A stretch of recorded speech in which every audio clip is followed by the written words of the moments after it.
The moon is one of the most divine sources of healing energy. It connects directly to our intuition, our inner magic, and our soul. There are many unique rituals out there that harness the energy of the moon in different healing practices to help cleanse and let go. But my favorite way is through moon water.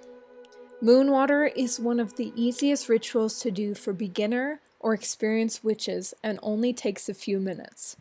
Here's how I do it. The way I start my moon water ritual is by creating the right ambiance in the room and relaxing my energy.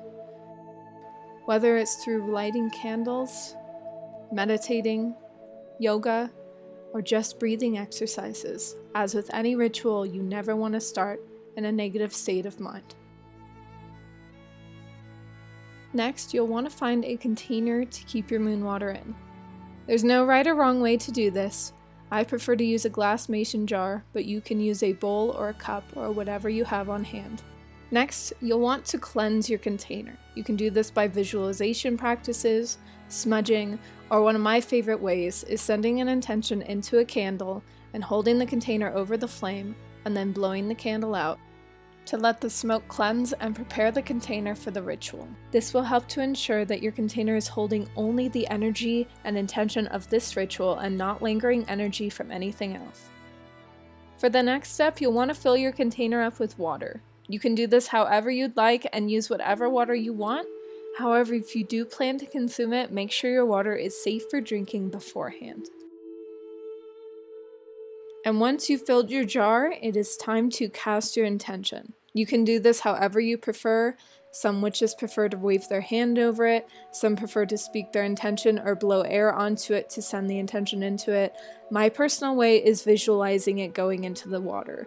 For this, I hold the jar in my hands and send forth my intention down my arms into my hands and into the water, repeating it in my head or out loud, visualizing it as white light entering the jar and filling the water. If you don't have a specific intention in mind, just focus on the thought of the healing energy of the moon. Once I feel it has been entirely set in, then I will move on to the next step of finding a place to put it. For placing it, you just want to find a spot where it won't be tampered with by people or wildlife, so whether that's indoors on a windowsill or outside on a back patio, it's totally up to you. And it's okay if moonlight doesn't hit it directly, the energy is still in the air on this night, and it will still charge your moon water no matter what.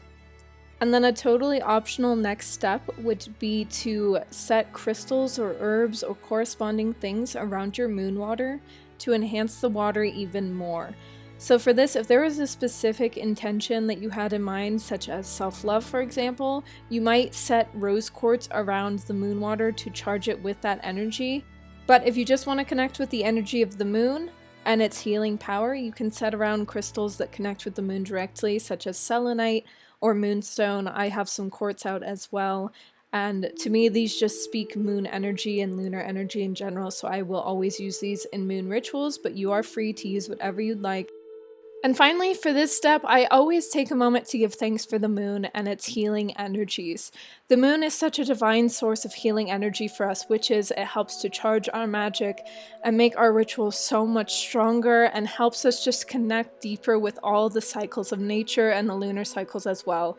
I could go on and on about the incredible energy and healing power of the moon, but make sure you send a thought of thanks and gratitude to the moon for charging this water and blessing your crystals and your space with its beautiful healing energy.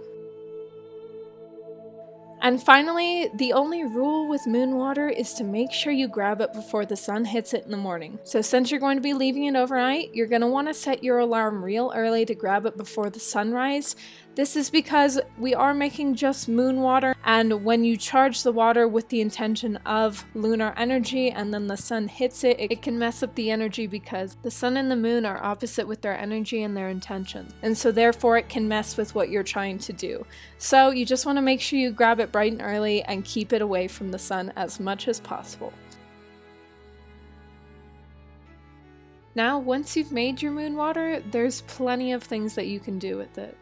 The coolest thing about moon water is, contrary to popular belief, you can make moon water on any moon phase. So while it is most commonly made on the night of the full moon because that is when the moon is at its peak of energy, you can also do it for any other phase of the moon and it will have a totally different energy. For example, full moons typically align with cleansing, completion, and letting go, while new moons align with new beginnings, new intentions, or alignment. Waxing moons align with forward movement, growth, or future planning, and waning moons align with release, forgiveness, and banishment.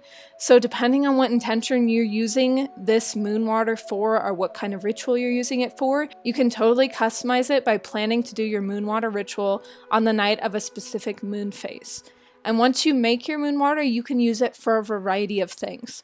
A couple ideas include cleansing your space, your crystals, or your altar tools, using it to drink as water, or adding it to tea to add a little additional magic to your everyday, adding it to a ritual bath, using it for scrying, using it in sprays or watering your plants, and so much more. The possibilities are endless when it comes to moon water, and your intention is truly everything.